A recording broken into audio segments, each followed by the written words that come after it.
તમે જેને કોન્ટ્રાક્ટ આપો એને સારી રીતે આપવું જોઈએ. આવા પુલ બની પાછા તોડવા પડે. અમે તો સરકારને એક જ કહીએ છીએ કે જરૂર હોય તો તમે બનાવો, બાકી કોઈ મંતવ્ય લીધા વગર તમે આવી રીતે પુલ બનાવો અને પ્રજાના પૈસા પાણીમાં નાખો છો, મતલબ વગરની વાત છે. પણ કોઈ અત્યારે સરકારનો કોઈ કોર્પોરેટર ધારાસભ્ય કોઈ માણસ જોવા આવતું નથી. બસ ખાલી ભાઈ પુલ તોડ્યા, કામ ચાલુ છે, તમારું કામ થઈ જશે.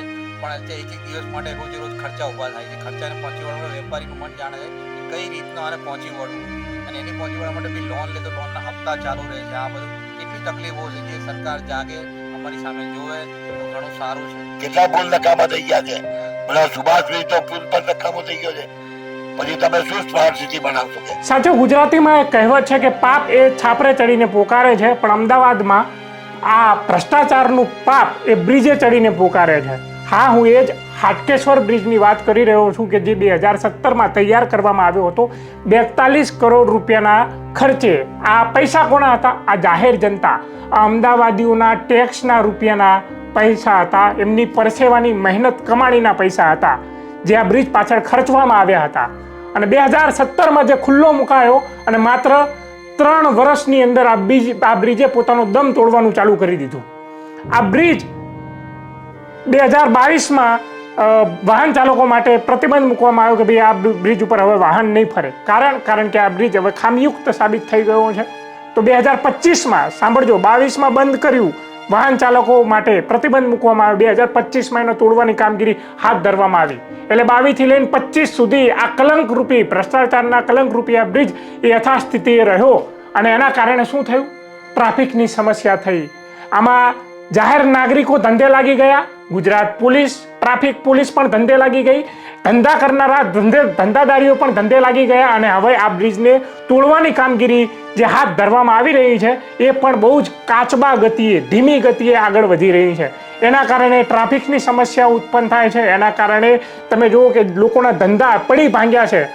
આ બ્રિજ નહોતો બન્યો ત્યારે ઘણા લોકોનું કહેવું છે, જ્યાંના ધંધાદારીઓ છે, કે અમારા ધંધા બહુ સારા એવા ચાલતા હતા. જ્યારથી આ બ્રિજ આવ્યો છે ને ત્યારથી માથાનો દુખાવો થઈ ગયો છે. અમારા ધંધા પડી ભાંગ્યા. લોન લઈને અમે ધંધા ચાલુ કર્યા હોય, લોનના હપ્તા અમે નથી ભરી શકતા, એટલો ધંધો નહીં થતો.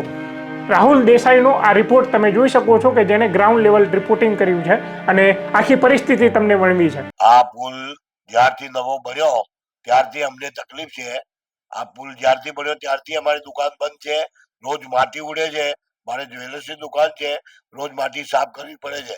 હું હેરાન થઈ ગયો છું. બોલવામાં મને તકલીફ છે, માટી ખાવી પડે છે. જયારે બન્યો ત્યારે, પછી આને જર્જરિત થયો તે પછી હજી વધારે તકલીફ થઈ ગઈ છે. અત્યારે હું આ બધી સહન કરીને અમારી દુકાન બંધ થઈ ગઈ છે અને બિલકુલ ગ્રાહકી નથી. હા, પુલ બન્યા પહેલા વેપાર કેટલો હતો અને પુલ બન્યા પછી વેપાર શું?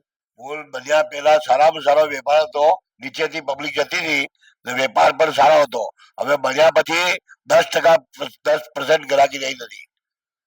હા, કેમ કે ઉપર થઈ જતા હતા, હવે તો બિલકુલ આવતા જ બંધ થઈ ગયા. બધા રસ્તા બંધ છે, ટોટલ રસ્તા બંધ છે અહીંના. અરે અમે તો રોજ હવે બીજે આટલી બધી મોંઘાઈ દુકાન છે તો ક્યાંથી લઈએ? પૈસા છે નહીં અમારી પાસે એટલા બધા, તો પૈસા ક્યાંથી લઈએ? કોઈ લોન આપતો નથી, સરકાર મફત પૈસા આપતી નથી, લઈએ ક્યાંથી? વિચાર કરીને બેસી રહ્યા છે. હા, બિલકુલ બેસી રહ્યા છે. બીજી જગ્યાએ દુકાન લઈએ તો પૈસા જોઈએ છે બધા. બાકી એટલા કંટાળી ગયા છે કે આ દુકાન છોડીને જતા રહી છે. હા, એ 42 કરોડ જે પ્રજાના વેડફાયા છે એ બહુ દુઃખની વાત છે.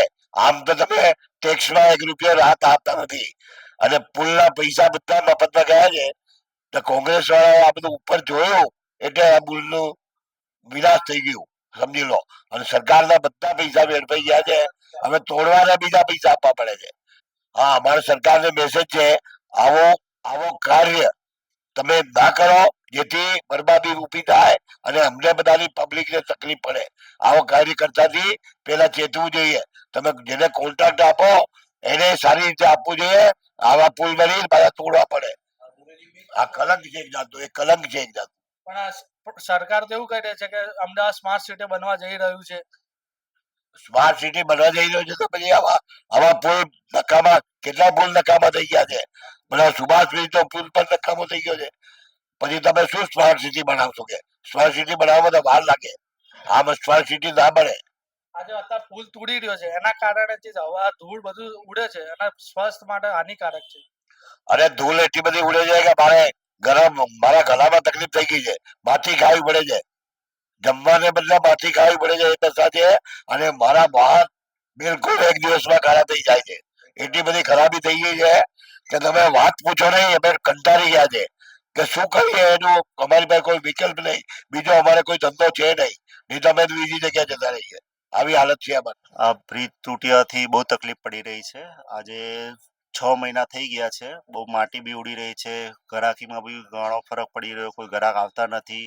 રોડ એક સાઈડનો બંધ કરી દીધેલો છે ને આખો દિવસ એમ જ લાગે જાણે કે જેલમાં બંધ કરી દીધા એ રીતનો માહોલ ઊભો થઈ ગયો છે. પુલ બન્યા પહેલા વેપાર કેટલો હતો તમારો? પુલ પહેલા વેપાર બહુ સારો ચાલતો હતો, કોઈ તકલીફ નથી પડતી. એનાથી ગ્રાહકીને બી કોઈ તકલીફ નથી, અવર જવર બી સારી હતી, કોઈ ટ્રાફિક હતો નહીં. એ કોઈ જરૂર નહોતી ને પુલ બનાવેલો છે. આ મેં ત્યારે રજૂઆત કરી હતી આગળ કે અહીં જરૂર નથી તમારે તો અહીં બનાવો નહીં એમ, પણ એમને કોઈ કે નહીં અહીં જરૂર છે ને અમે બનાવીએ છીએ એટલી વાત થઈ હતી. અમે તો સરકારને એક જ કહીએ છીએ કે જરૂર હોય તો તમે બનાવો, બાકી કોઈ મંતવ્ય લીધા વગર તમે આવી રીતે પુલ બનાવો ને પ્રજાના પૈસા પાણીમાં નાખો છો, મતલબ વગરની વાત છે એમ. અને શ્વાસ સાથે શું છેડા થઈ રહ્યા છે જે પુલ તૂટી ગયો? એનાથી તો સમજી લો કે હવે અમારે બધાને અહીંયા શરદી ખાંસી કફ બધી એવી જાતની બીમારીઓ બધાને તકલીફ થઈ રહી છે. સરકારે બ્રિજ તોડવાનો જે નિર્ણય તો લીધો છે બરોબર છે, પણ જે અહીંયા આજુબાજુ જે વેપારીઓ ભોગવી રહ્યા છે એની પરેશાની એ વેપારીઓ જાણે છે. સરકારે સમજવા માટે એ લોકોએ થોડી કે વેપારીઓને શું તકલીફ છે, શું ત્યાં આગળ અહીંયા આગળ પોઝિશન છે. વેપારીઓની અત્યારની હાલતમાં કફોડી એટલી છે કે ભાઈ ધંધા થતા નથી, રોજગાર નથી, છોકરાઓની ફી ભરવાની, લાઇટ બિલ, ટેક્સ બિલ, આ છે તે બધી તકલીફો ઘણી બધી છે. સમજો આમાં પણ કોઈ અત્યારે સરકારનો કોઈ કોર્પોરેટર, ધારાસભ્ય એવી કોઈ માણસ અહીં જોવા આવતું નથી. બસ ખાલી ભાઈ પુલ તોડ્યો, કામ ચાલુ છે, તમારું કામ થઈ જશે. પણ એક એક દિવસ માટે રોજે રોજ ખર્ચા ઊભા થાય છે. ખર્ચાને પહોંચી વળવા માટે વેપારીનું મન જાણે છે કે કઈ રીતના આને પહોંચી વળવું, અને એની પહોંચી વળવા માટે બી લોન લે તો લોનના હપ્તા ચાલુ રહે છે. આ બધું કેટલી તકલીફો છે. જે સરકાર જાગે, અમારી સામે જોવે તો ઘણું સારું છે. કારણ કે અમે અહીંયા આગળ બી ટેક્સેબલ વેપારીઓ છે, જે ટેક્સ ભરીએ છીએ, લાઇટ બિલ કમ્પલસરી ભરીએ છીએ, બધું જ ક્લિયર ભરીએ છીએ અહીંયા આગળ, પણ અમને કોઈ સુવિધા મળી નથી હજુ સુધી. જ્યારે પુલ બન્યો ત્યારે બી અમે લોકોએ 3-4 વર્ષ ભોગવ્યું હતું. પુલ તૂટી રહ્યો છે ત્યારે બી ભોગવી રહ્યા છીએ અત્યારે.